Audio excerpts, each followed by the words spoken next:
Egg yolk is made up of mostly water and fats, which makes it a great water-binding agent that locks moisture into your skin cells, leaving your face soft and supple. Egg yolk face masks work wonders for people with dry or flaky skin. The nutrients in egg yolks work to hydrate, nourish, and moisturize dull skin. Today in this video, I will share how to make DIY egg yolk face mask for dry skin. You will need honey ½ teaspoon. Honey is a natural humectant, that means it pulls in moisture and locks it into the skin. It also creates a protective barrier to prevent dryness. Plus, the enzymes in honey help exfoliate the skin and remove dead skin cells to soften rough skin. Egg yolk 1 teaspoon. It works wonders for people with dry or flaky skin.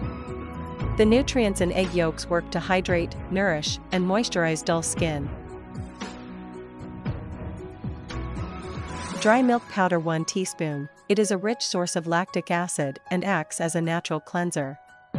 Moreover, it is also an excellent source of vitamin B, which helps in the production of the new cells. Mix these ingredients until to get smooth paste, apply all over your face and neck, wash it off after 20 minutes.